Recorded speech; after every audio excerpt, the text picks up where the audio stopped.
Cool. Welcome back to the podcast, everybody. I'm so glad to have you here. Today, we have an amazing guest with us, Anaia Sundara. She is a somatic guide, and I recently took her amazing course, All the Layers, and I had to have her on the podcast because it was freaking life changing. So I'm so glad that she's here with us today. Um, Anaya, do you want to start by introducing yourself? Sure. And before we begin, I would love to just take a moment to connect to our bodies. And if it feels good to you and whoever is listening, I invite you to just follow along. And this really helps me ground and be present in the space. So you can place a hand on your heart or your belly or anywhere on your body that feels like it wants some extra love.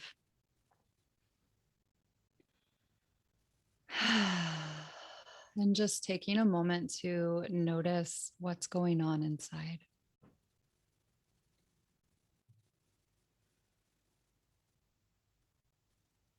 Noticing any vibrations, sensations, pulsing or tingling that is happening inside or around your body.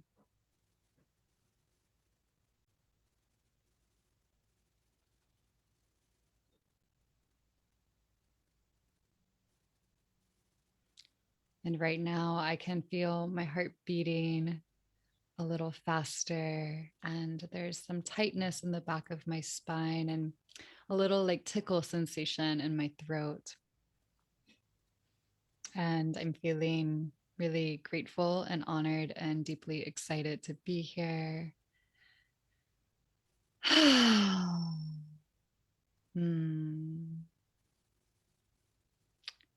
And if you have your eyes closed, I invite you to begin to just blink them open slowly and see if you can remain connected to yourself, to your core, to your center as you continue to listen to the rest of this journey.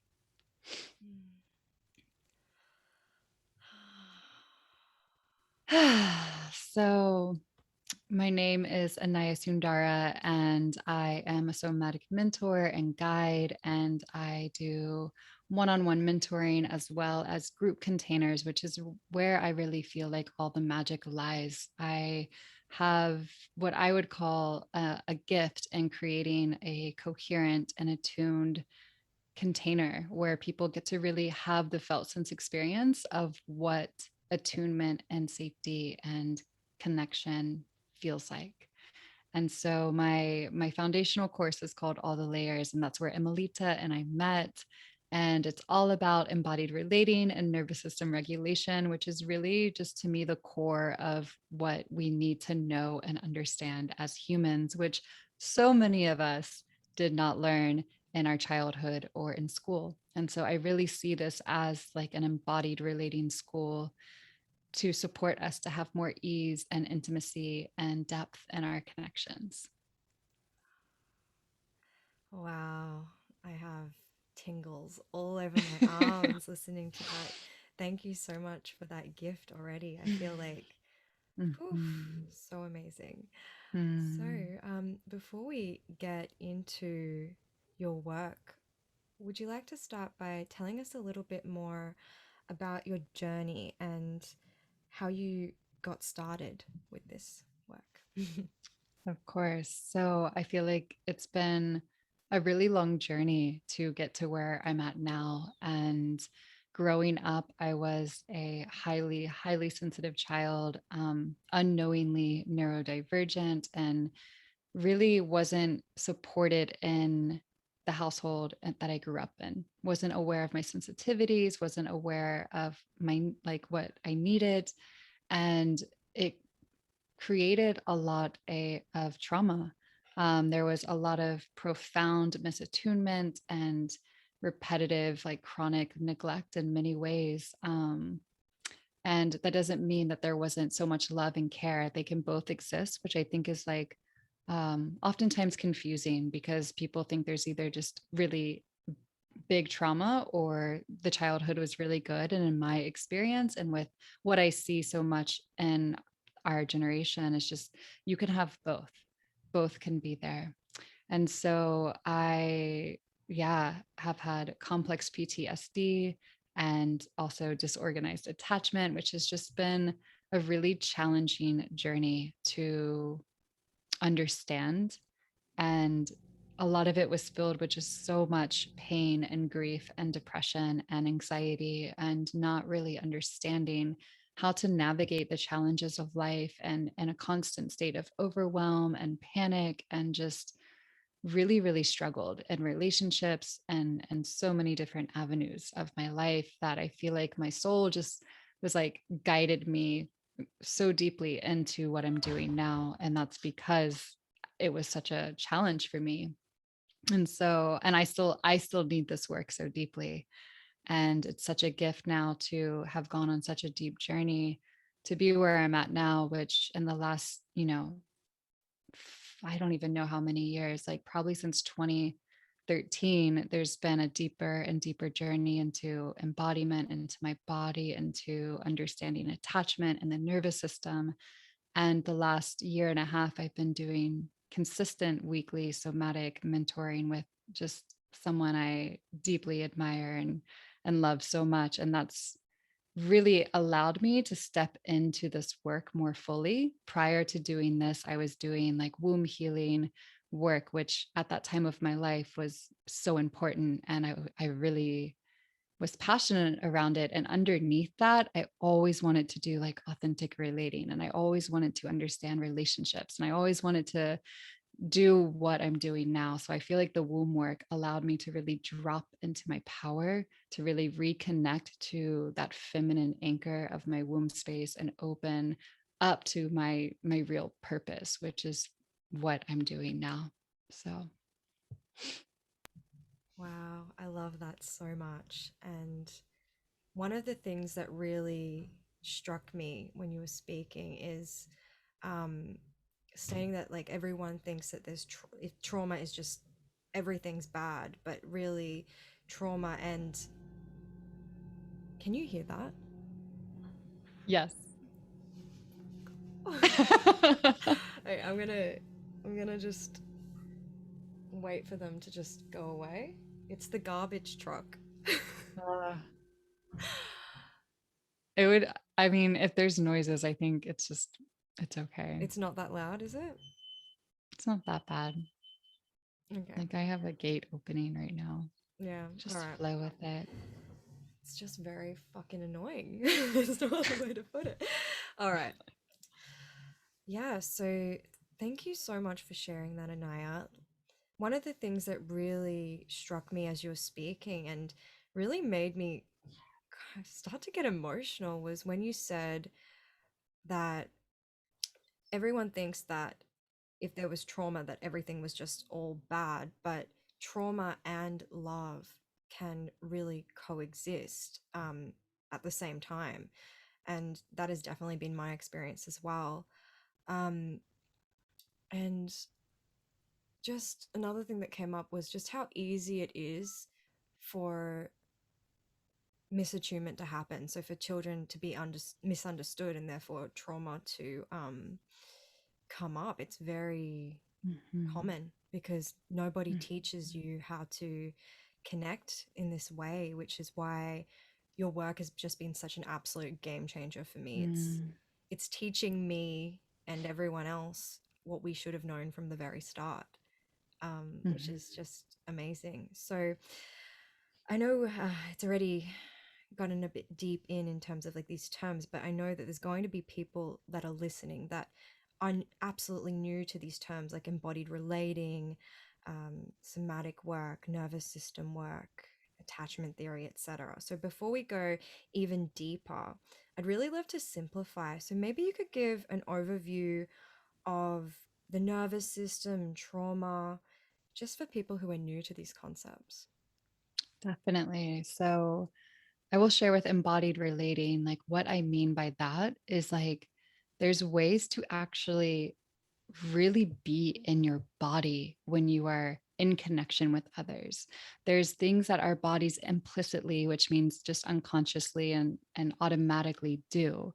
And when we are able to be in relationship in a more like heart-centered, bodied way instead of from the mind, it changes the dynamics so hugely. So noticing like your posture, noticing if your shoulders are, um, collapsed, noticing if your heart is open, and like watching facial expressions, listening to the tone of someone's voice, like all of these elements are part of an embodied relating, where it's not just like from the mind and out of the mouth. It's a whole experience of someone, of their body, of every part, like spiritual, emotional, physical, all of it.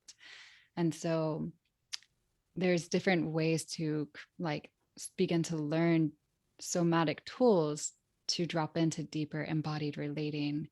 And maybe you're connecting with someone and you notice when you say something that they like kind of hide, like turn their head down and like looks like they're hiding. And it's ways that we can like track different somatic cues and be like, oh, I noticed when I said that, like you kind of put your head down, like what was that? And it's just ways that we can bring more authenticity and vulnerability into the space. Mm. And with the nervous system regulation, I feel like this is just a foundation of relating. Like at this point, I feel like we have to understand nervous system regulation and trauma to relate in good ways. Otherwise, we're just going to be in the unconscious, wounded little children that are triggered and arguing and blaming and shaming and projecting at each other, which really doesn't get anywhere. And so, with trauma, trauma is something that happens to the body when there is something that's too much, too fast, or too soon, and it overwhelms the system, and the energy is not able to complete. So it actually gets stuck inside the body. And so trauma happens in the body. And this is why we can't talk ourselves out of trauma, or you can't tell someone, like, oh, you're safe, or I'm safe, or oh, it's okay, or oh, just calm down, because those things usually amplify and overwhelm the system more.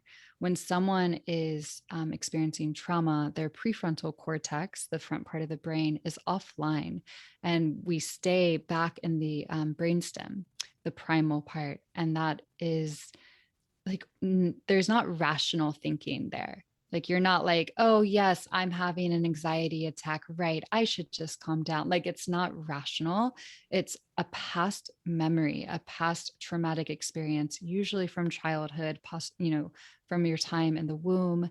And these memories come up in the present moment through possibly like it could be triggered through something you see, something you hear, something someone says, or a smell. Like our bodies have these memories stored inside of them, and what they're wanting is to complete that energy.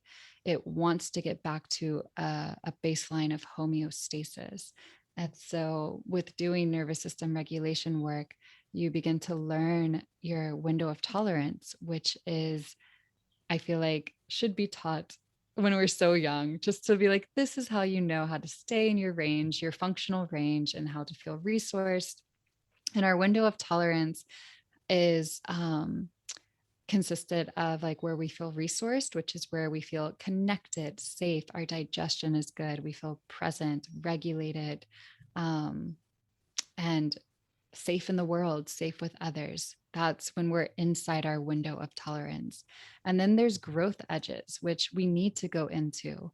And these growth edges are important to slowly, and in a somatic term, it's called titration, like to titrate into, which means you want to slowly touch the growth edge, like dip a toe, feel some of that old like pain or trauma, and then come back into a resource space. And so this is really, really crucial and key to understand. And this is what so much of the new age healings really dismiss, and they tend to go more into cathartic experiences, which can really not be sustainable healing. So outside of our window of tolerance, if we were to go past those growth edges and go past our functional range, there's the trauma responses of fight, flight, freeze, and fawn. And so fight and flight are considered hyper arousal. It's our sympathetic nervous system. And when we go into that, we feel angry. We want to, you know, hit someone, or we want to run away. It's like there's this anxious panic energy, overwhelm, chaos. It's very like intense feeling, like a volcano is Mm. about to erupt. Mm-hmm. And then the other side of the window of tolerance is hypoarousal, which is the freeze. And this is the parasympathetic nervous system. And when we go into freeze, we go into a numb or disconnected, shut down, collapsed space, depressed, like isolated. And this is more like thinking of like snow. It's like cold, isolated, and both of those are common. Like people go into them often. And so we need to learn ways to come back into resource. And that is really one of the foundational tools in all the layers, is to help people understand their nervous system and to give them tools and resource and support to know what to do and to learn when we're actually triggered and going past our window of tolerance is a whole thing in and of itself. It's like bringing our awareness to those moments is so key. And it takes a lot of consistency and a lot of work to be able to start to learn our window of tolerance and to know when we're outside of it, and to know, especially when we're outside of it and we're not in functional range, what do you do in those moments to come back into a safe and connected and resource space? Mm. Yeah. Thank you so much for that explanation. That was absolutely brilliant. I can just like what came up for me as you were speaking was remembering me before I even understood the nervous system, me dipping my toes in trauma talk therapy, right? Not touching the body Mm-hmm. yet, just talk therapy, Mm-hmm. and how misunderstood I felt there. And then Yeah. the difference between that and actually starting to learn the body. And I feel that all the layers, the reason I am such a massive advocate for Anaya's work and all the layers is because it's just been a freaking game changer. I know that you said that it is a long journey in terms of like really understanding your nervous system, but if I were to, and I know I'm hyping it up, I don't care. Like, I am such a freaking advocate.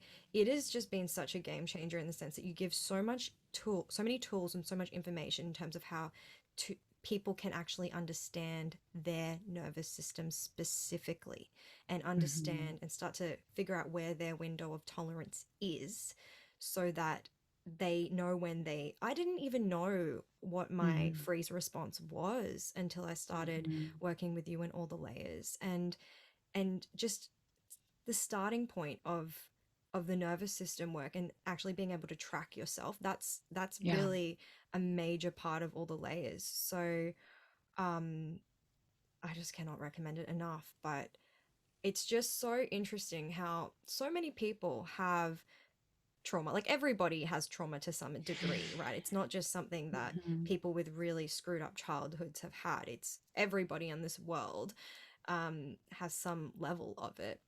But so Mm-hmm. much of what you said, like going into this fight, flight, or freeze fawn response, is just so unconscious. And people think that it has to do with their personalities. It's just, oh, sometimes I just Mm-hmm. get a bit angry. Sometimes I just, withdraw. And it's not actually a personality thing. Like, these are things that you can work with and start to Mm-hmm. track within yourself and start to um, like work with so that you can increase your window of tolerance so that you can Mm-hmm. have more time in that space where you can relate with people, can digest your food, can just be calm and chilled out and know when you step out of it. So yeah, I really really loved that explanation. Thank you so Yeah, much. you're welcome. And I would say like becoming like bringing awareness is the first key. Like I didn't even, like you said, I didn't even know I was going into freeze, and like that's what that was. And now that that awareness is there,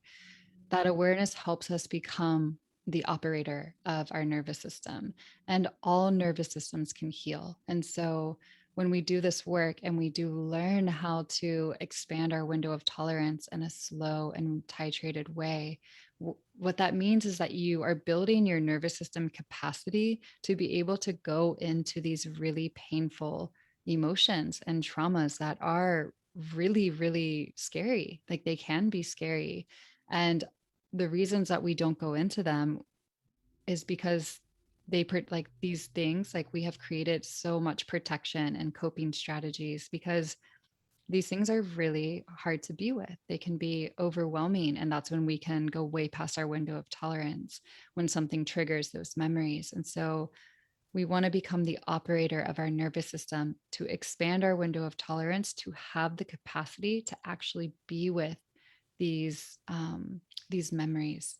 And so, yeah, it's just awareness is the first step. It's like the first key. And then I feel like it can just open so much into understanding like what our somatic body is communicating to us at all times, because our nervous systems are always communicating to us. When I used to go into severe depression, I would experience it for 3 to 4 months. And it was because my nervous system was in such a severe collapse and freeze and shut down after being activated in a fight and flight response. And then it would just collapse. And it was like so past my capacity. It was very hard to get out of. And then the more I started learning nervous system work and really like tracking what was happening inside of my body, inside of my nervous system, inside of my brain. Like I quicker and quicker started catching these subtleties and these sensations that I would be like, oh, when I feel this in my head, I know that that can lead to X, Y, and Z. And then I usually have a breakdown.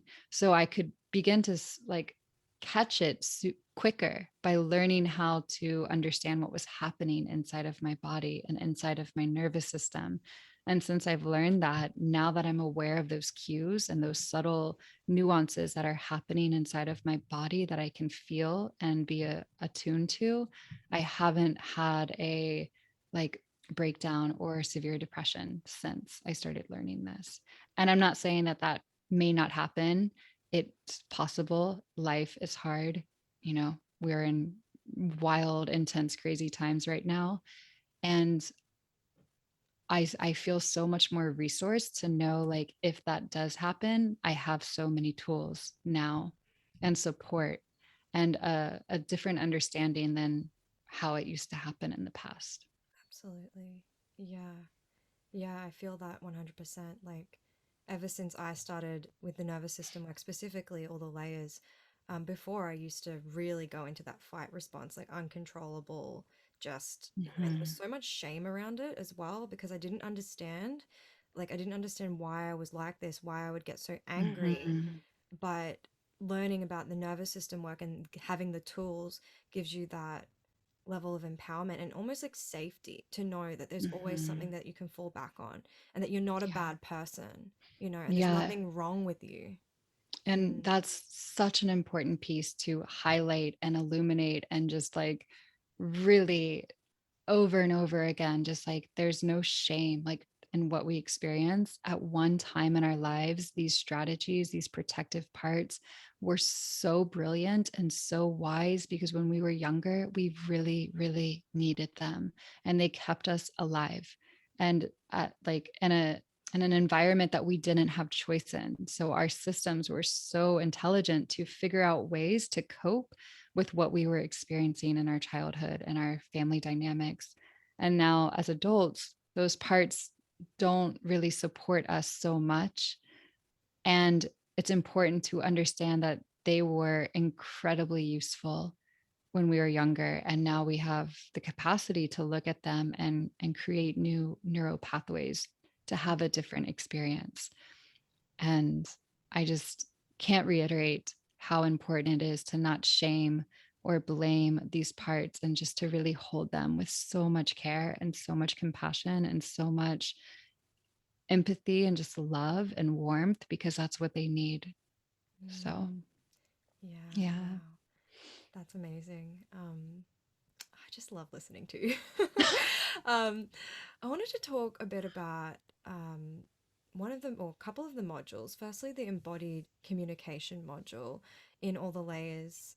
It was an absolute game changer for me, um, to really feel into, like, just be aware of myself and be aware of my body as I'm communicating with another, being aware of what I notice in them, being aware of like what I notice in myself. Because a lot of the time when I was communicating, I would, feel anxious. And then when I feel Mm-hmm. anxious, I would just really bring up the conversation and then talk, talk, talk, talk, talk as like a Mm-hmm. coping strategy so that things wouldn't be awkward. And, there's so many coping strategies, but, um, the embodied communication module made me realize like why so many people in the world feel like they aren't being seen or they're not being understood because people haven't learned to be present with themselves, full stop.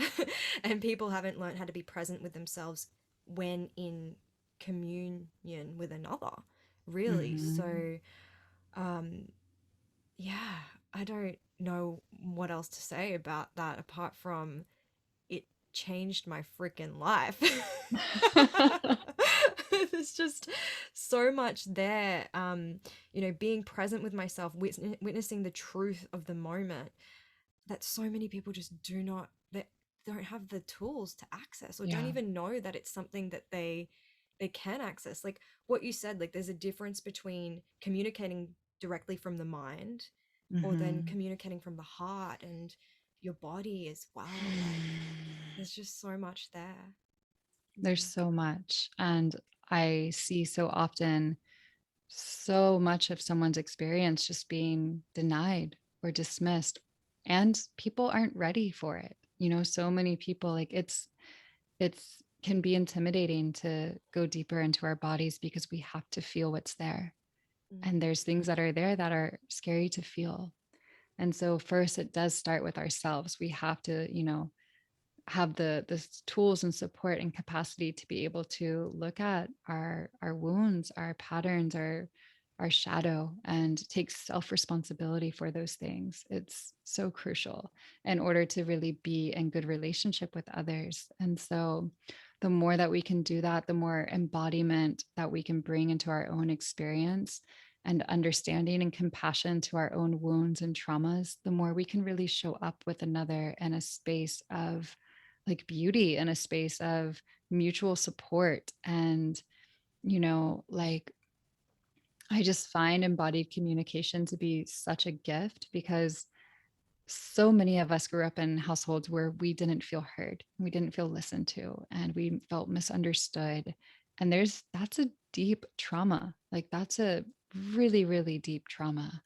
And so when we're communicating in an embodied way, we're using our full body. Like we're using not just our ears to listen, and we're not just trying to respond, like listening just to respond. We're literally opening ourselves, opening our bodies, opening our hearts, tracking our internal experience, noticing like, how does this person's words land in my body? What do I feel? Oh, wow. Like when you say that, I notice this warmth like expand in my chest, or my belly kind of tightened when you mentioned this thing. And it's like we bring our whole experience forward. So we're not dismissing any parts of ourselves. And by doing that, and all the layers, I teach how to mirror and how to um, listen to someone's experience, to really reflect and to be curious and to really stay with them.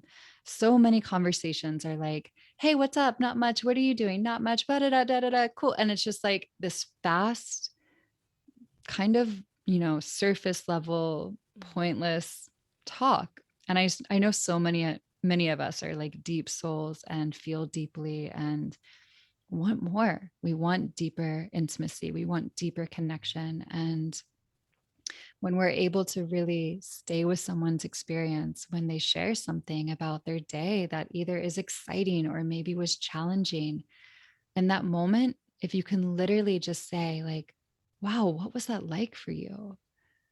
Mm. And just asking another question. It's like just bringing curiosity to their experience and staying with them. And oftentimes I notice people will share something exciting that they're excited about or a challenge that was really hard for them and quickly change the topic. And we'll say, yeah, so what's up with you? Mm. Mm. And what I've noticed is that most people do not feel that others can actually hold their experience or care to listen or care to be with them, because that's what happened in our childhoods, is that our emotions were shut down. We weren't allowed to express them. They were dismissed, etc. So something I really love to offer people in my life, or whoever I'm talking to, is like when they share something, even in text messages, even on phone calls, even in person, if they're like, yeah, so what are you up to?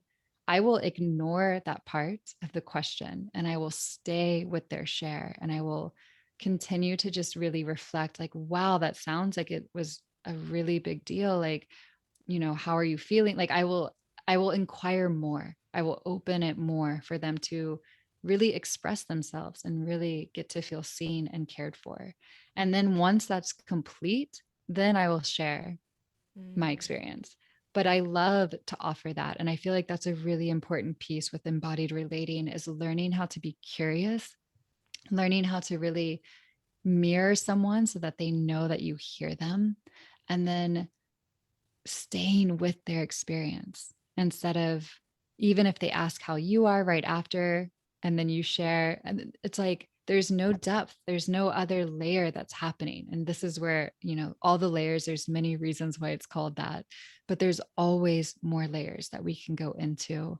And when we keep it surface, you don't really get to know someone, you don't get to feel them, you don't get to see who they are. And I find it so beautiful to be able to really like be like, huh, how is that for you? Is that something you've experienced before? Like, oh, yeah, like, and just asking more questions and just really like getting to know someone. Like, you actually get to know them. yeah, absolutely. And the feeling the feeling that you get from having an experience where somebody is really seeing you, really being present with you, is is beyond like it's beyond words. You really just have to Mm-hmm. experience it. And then once you experience it, it's like you don't want to go to the surface level conversations anymore. It's like, but on the other side, actually there being present and witnessing another and really full body listening, one, it shows you where your gaps are in listening and where you want to sort of escape. But then two, it's like once you do it a few times, it's like flexing a muscle and like getting better Mm-hmm. and better at it. It is such a gift to receive somebody else. In Yeah. some circumstances, I like hearing and receiving others more than I like talking, in a way. Like sometimes, just because it's such a freaking gift for Mm-hmm. somebody there to just be, bearing whatever they feel like bearing at the time, and just having you there to hold them. It is so beautiful, and it's just sadly missing from society, but not Mm-hmm. missing in all the layers. So um just a side note, I'm conscious of time. Do you have another Okay. 15 minutes ish? 15, 20? We Or can go to like 2:40. okay. Okay, so we're good. Yeah. Okay, cool, Yeah. cool, cool. I just have to shower and then leave. So, Okay. All right, cool. I yeah. don't think we'll go that long, but I thought I'd Okay. just check so I'm not timekeeping over here. Yeah. Awesome. Where were we? Where was We were I? just talking about in the communication, embodied Yeah, communication, full body listening, yeah. etc. I'll just move to the next one because I don't know. I don't know. Okay. I just switched too quickly then. Yeah. All right. So I know for myself, before I got into all the layers, before I started all the layers, I'm going to say that sentence again. All right. So I know for myself, I really delved into a lot of relationship work, communication, books and theories, etc., etc. But I don't like there was a lot of emphasis on like talking about things and how to talk about things in a certain way and da da da da da. But I don't feel like in this space, the people that are quote unquote used to it, there's not enough like emphasis on the repair, Mm. So for those of you listening, if you get in a disagreement with somebody, like the repair component of that, I'm going to get you to explain that a bit more, Naya, Yeah. because I I think can you're the explain expert it. at that. So maybe like what is repair and like why is it one of the most important parts of relating? Mm, Yeah. okay. So we have either secure or insecure attachment. And this starts when before we're even conceived. This starts preconception, our time in the womb, our birth, huge, pivotal point of our life is our birth. If you don't know a lot about your birth, I highly recommend to learn as much as possible. It is so, so, so important. And then we until about 2 or 3 years old is where our attachment forms in those fundamental years of our growth. So all of like when we're usually triggered or we're feeling like having an old pattern or imprint or memory coming up, most of this is implicit somatic memories, which means that they're pre-verbal because they're the time from when we're in the womb to about 2 or 3 years old. That is when most of our attachment system forms. There are other things later in life that can definitely impact it and affect it, but the foundation of your attachment is formed by that time. You do not even know how to speak yet. So there's no conscious memory, like language to have, like, oh, I'm feeling this in my body. It's because of this. And this is where, like, we can't really talk about it. We have to feel it. And so when we're younger, when our needs are consistently met and our caregivers are able to be with us through our emotions and able to like have good repair, we end up having a secure attachment. Nobody is secure 100% of the time, but there are people who are mostly secure. If our parents aren't able to be with us and aren't able to consistently meet our needs and especially aren't able to demonstrate how to handle life's challenges and our emotions end up getting stuck, and that creates these encapsulated child states. And those are the things that remain in our body until there's a safe enough space to be with them to let that energy complete. So now moving to adult relationships, when we're in relationship, our relationships are mirrors of our early family dynamics. There's no denying that. It's just like that's like we are attracting people who are similar to our parents or to who our caregivers were.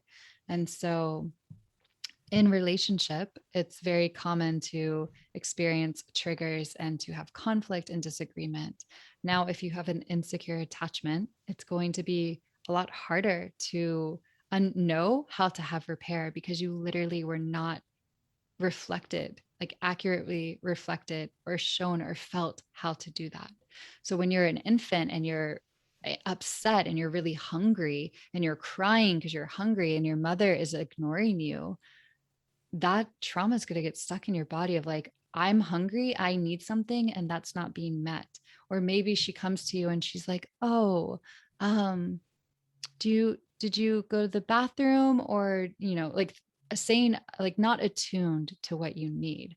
And so when we're older and like these imprints from our childhood are coming up, most people aren't even aware of their childhood wounding. And it's like we have to start to become aware. So like learning about your birth, learning about your early dynamics, these are all things that will really support repair and relationship. And so with repair, there's 3 stages. It's like there's the attunement. It's when things are going good in your relationship, it's flowing, and then there's a rupture. Let's say your partner didn't text you back, or they didn't come home at the time they said they were going to, or they didn't do the dishes again. And you notice that you get really triggered. And so a key is to be aware if your reaction is bigger than what's actually happening. And if your reaction is bigger than what is actually happening, let's say the dishes aren't done and you freak out, you throw something and you scream, it's like you are probably responding from something from your past and your childhood and not the dishes. It's usually never about the dishes. And so when that rupture happens, there's an opportunity for repair. Now, if we haven't learned the skills of repair, it's really hard to have a good repair. So oftentimes people will dismiss their needs or pretend it's not a big deal. They'll go into their trauma responses of fawning and just like, oh, it's all good. It's okay. No worries, because I don't want to be rejected and abandoned. So let's just pretend it's all good. this is what so many relationships do when it's more in the unconscious phase. And so in the unconscious phase too, there's like the blaming, the shaming, the projection, the make wrong. It's like, you, this is your fault. You did this. You made me feel this way. And there's really no self awareness in that space. And then when we move to the next stage, there's self awareness, there's self responsibility, there's awareness of your shadow, there's awareness of your childhood wounds. And you're able to actually communicate, like, hey, when you did that, I felt really upset because when I was younger, my parents, blah, blah, blah. And I create this story that you don't care about me. And so we're able to actually bring ourselves forward in a way where we're not blaming, we're not shaming, we're taking responsibility, we're acknowledging, yeah, there's impact here, but like I'm owning why I feel triggered. And when we're able to do that, the defenses go down. It's like, if like, it's just, it's a totally different way of relating. And something I've found is like we can often though get stuck in the nonviolent communication ways of like reading these prompts that we've learned, and they are so needed. But it's, this is where the embodiment piece comes through. It's like, are you communicating them still from really your wounded little one and from your mind and from the trauma, or are you stepping into communicating them from your heart and from your body? you know there's so many different ways that we can express. And when we're like, I'm going to like move the energy to my head right now and just kind of do the nonviolent communication prompt. And so it's like, when you didn't text me back, I felt angry because my parents were really ambivalent when I was younger. And I create this story that you just don't care. So if you're communicating still from this way that's like from the mind, and you're not connected to your feelings and your sensations and your bodies, even though you're using that prompt, it's not going to probably land very well. But now I'm going to move my energy, like my awareness to my heart, and say the same thing. And so it's like, if I remember what I just said, we'll see. So it's like, when you, what did I say? When you didn't text me back? Yeah.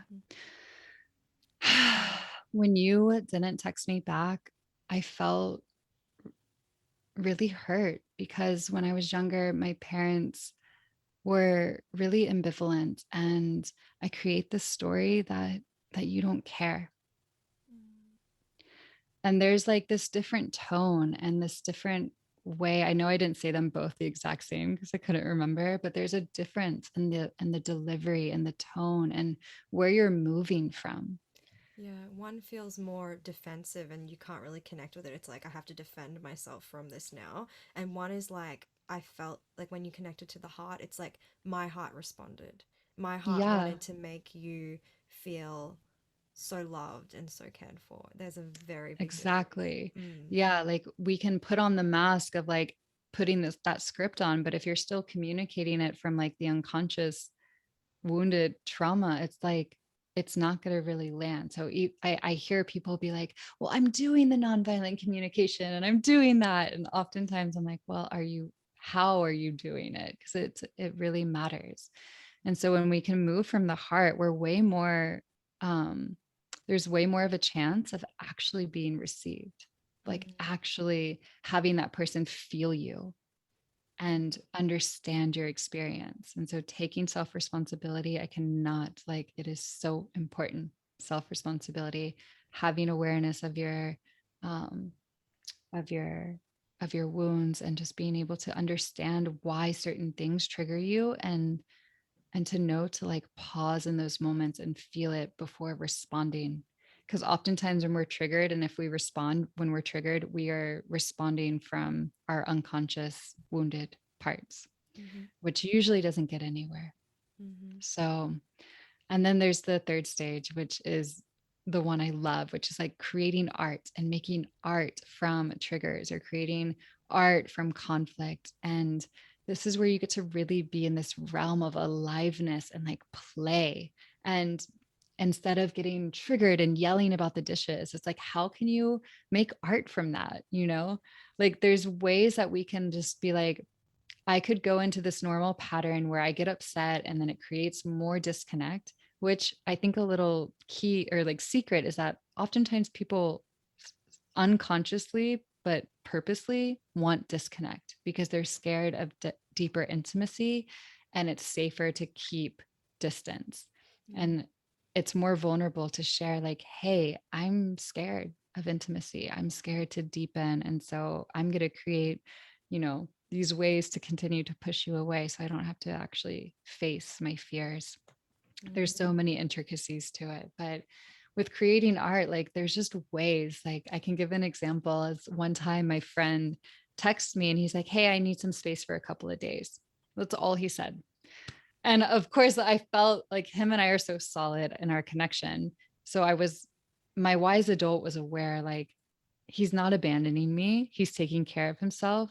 But his text was so short, my little one was like, you don't care about me, like you're leaving me, you're rejecting me. And so I could feel like my stomach starting to pulse and like the energy moving in my body. And I was like, started to type, when you didn't say that you also cared, like I felt this. And I as I was typing it, I was just like, no, like this isn't a moment for that. It's actually gonna, he just said he needs space. If I do that right now, he's gonna get more annoyed because he probably doesn't have the capacity for it, and he's gonna get defensive. And I was like, so how can I create art from this? And I just paused and I felt my body, and I tuned into my primal animal body and just kept asking her, like, what would you do in this moment? What would love do in this moment? Like how do I create art from this? And I waited like 20 minutes until something came, and then I was like, got it. And I just text him back like, wait, exclamation mark, exclamation mark, did the other half of your text not come? Like, question mark, question mark, question mark. And he knew exactly what I meant. And he was like, he was like, oh, I love you and I'm still here. And I was like, Oh. great. I thought it got delayed. Cool. And then, we sent emojis, and that was it. It was super easy. And it was just like, that's an example of pausing, of checking into our primal animal body, asking her or asking him, like asking them, like, what can I do in this moment? What would love do? Like, what's a different pathway I can take to actually build more connection and more intimacy? Mm, yeah. Yeah. And not like ignore what you're feeling and just And not ignore what you're dismiss. feeling and Yeah. dismiss it and pretend my needs don't matter or it's not a big deal. So I'll just dismiss this and put it to the side. And all those times that you dismiss your needs, they do not go away. They just Mm, continue to build and build and build and build and build inside until they reach a point that they can't handle it anymore, which is usually a big explosion. mm, And it's just, they continue to build resentments, mm-hmm, and the resentment isn't about the other. It's about you not communicating mm, impact, your hurt, your needs. And yeah. so important. It's like to be responsive. The more we can like bridge that gap from when someone impacts you and hurts you to when you actually communicate it, like the closer we can get in the responsiveness is will change everything. Yeah. Yeah. And this is like just to sort of like kind of recap and like give my um like what I heard is like, and thank you so much, by the way, that was brilliant, like brilliant, like oh, I love it. um is it like, these ruptures that we had in childhood, like the relationships we have today are a way that we can actually start to bit by bit, interaction by interaction, start to heal these wounds that we had in Mhm. childhood. And we do that through not self-abandoning, we do that through feeling, we do that through these communication strategies where, one day, like the nonviolent communication, that second stage might be really needed for the moment, but Mhm. sometimes play is needed. And it's about Mhm. closing the loop of the rupture and really wanting to repair, and wanting to repair because you want to repair yourself and you want connection and harmony and intimacy, which is freaking scary for a lot of us, but we're all craving it. So, Mhm. yeah.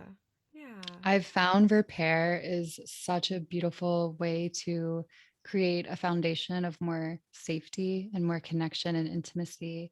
And when you're really able to go through an experience and a rupture with someone and share the impact and both be heard and both be acknowledged and, you know, allow like each other to be seen in that vulnerability and come through to the other side, that is what secure attachment is. Secure attachment doesn't mean everything is perfect. It means when there's ruptures, you're able to have like like address them quickly and with good quality. Mm.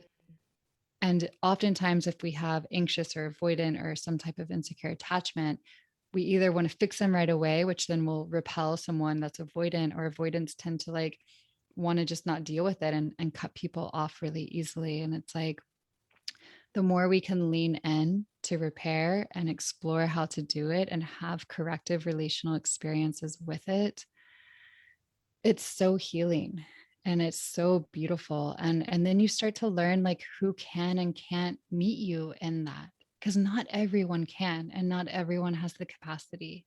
And so we have to also be discerning on like how much do we give, like should, like there's just so much discernment that starts to come through, because not everyone can and has the capability of being able to move through a repair in a good way. And it does take a lot of practice and a lot of skill. And that's why all the layers is a great place to like practice it, because you get to actually go through those stages with another person and do it with like a proxy, which is someone that's like playing the role of who you're triggered with in a Mm. really regulated way. And like having that practice and like getting that exercise and being received is so like potent. It's incredible to me how much that can actually create more confidence to then do it when it's a real time experience. Absolutely. I would 1000% agree. I'm just going to quickly put my laptop on charge. It's just sitting here about to die. One sec. I'm just like, I didn't want to interrupt your flow because it was freaking awesome. Okay. Yeah. So amazing. Amazing. I want to talk more about all the layers before we wrap up. And just, I want to just share. I know we've spoken about it a little bit throughout our conversation, but for anyone who's listening and is thinking, wow, there's so much here, and wow, because it is a lot to take in, especially when you're listening on the mental level to Mhm. this podcast. Um, that there is a lot, but I feel that exactly what you said, having somebody there in all the layers as a proxy and just having that experience, it's not necessarily the content is amazing and you get so much from it, but it's the information that you learn about yourself and your own nervous system, which is Mhm. just it's just changes everything. Like Mm. after all the layers, you are not the same person coming out of it. I swear. Um, I've just received so much like wisdom about like let's say Mm. theory, but also about myself.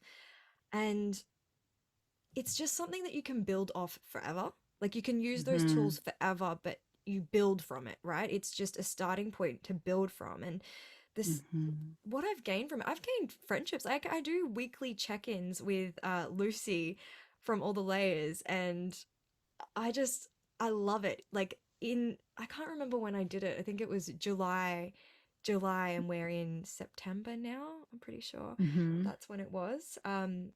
We've been Yeah. catching up once a week, and it's just become so much part of our self-care, and Mhm. just it just sets the foundation for every interaction, every relationship that I have from this point onwards, you know? And yeah, I know we've spoken about it a bit, but is there anything more that you want to introduce about all the layers? Anything more you want to say? Mm.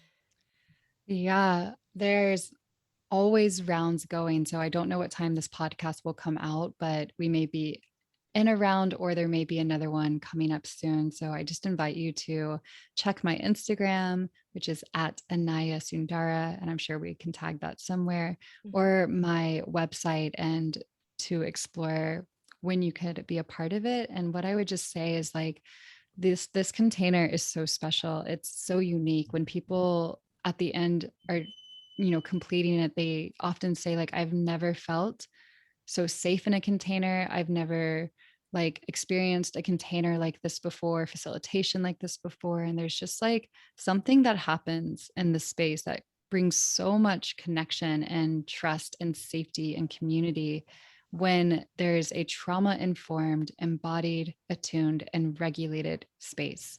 And it's something that I've only experienced with some of my teachers, and I deeply crave it. Like I love it, and it's just something that I feel like so many of us didn't receive when we were younger, that we really really need to have that felt sense of.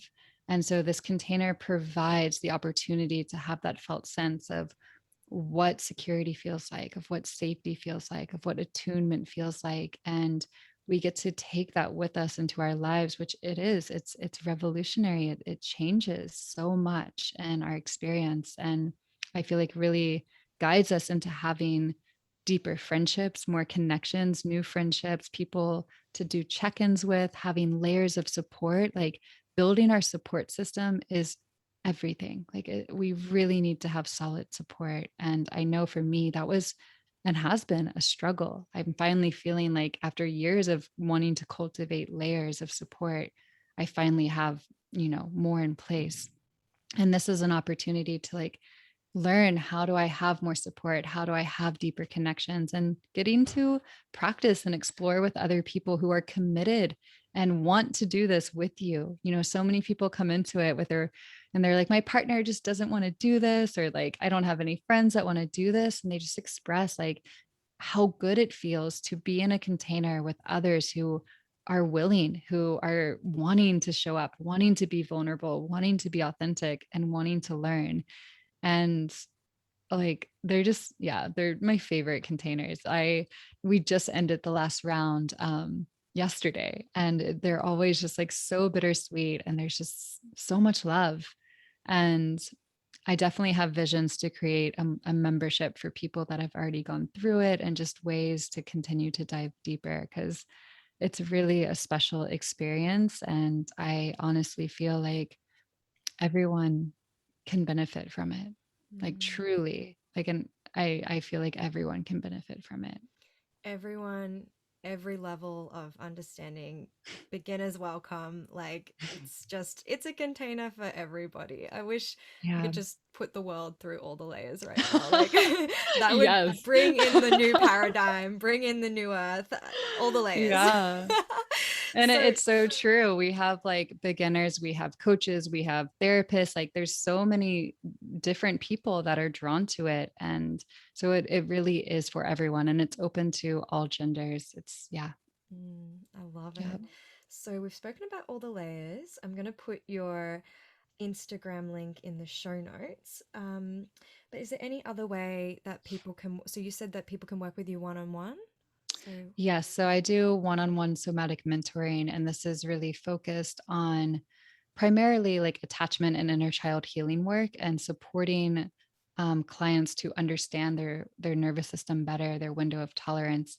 And what I have found is that in the one on one work is really where people get that felt sense of really understanding how to titrate and how to um, use these somatic self and co-regulation tools in a totally different way. Like the mm, group containers are so special, and I really feel like that's where like all of my magic shines. And then the one-on-ones, there's another element that really comes through that I feel like you can only get in a one-on-one container. mm, And those are a 3 month or 6 month package, and you can find that information on my website as well. But it's really taking like all the layers and just like doing it one on one, so your body can really start to remember what you need, how to resource, how to regulate, which in my experience takes consistent work. And not when we're just like having a hard time and dysregulated. Like we need to practice these things when we're present mm. and regulate it, to remember what we need when in the moments when we really really need them. Yeah, for sure. I love that. And right now, I haven't been doing in person work, but just with everything that's been going on in the world. But I also teach in person authentic relating wherever I'm based, which currently right now is in Hawaii. Um, and I really love teaching authentic relating. And eventually, when things feel like more open and safe, I will be doing all the layers retreats and immersions and different ways to come together. I know, could you imagine like Oh, everyone from the group like all having this foundation of the work and coming together and being together in a retreat? It's like, my oh, for those of you who cannot see me right now, I'm like smiling from ear to ear. My body just lit up. I'm just like, all the layers retreat. When can I sign up? It's so amazing. yeah, I Oh, know. well, thank you So so eventually much. that will happen. Yeah. Thank you so much for being here, Naya. You're an Mm, absolute gift to the world. I'm so mm, grateful, so honored that you took the time to be here. So, for those of you who want to jump onto all the layers, the link to Anaya's Instagram, website, it's all in the show notes. So, go and check out Anaya and yeah, get ready for your life to change, is all I can say.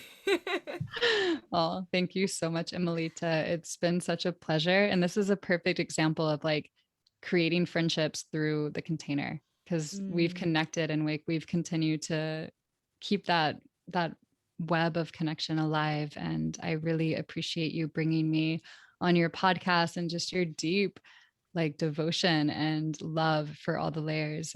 It really, really touches me in such a beautiful mm, way. So thank you. I thank appreciate you you. so much. Oh, I appreciate you too.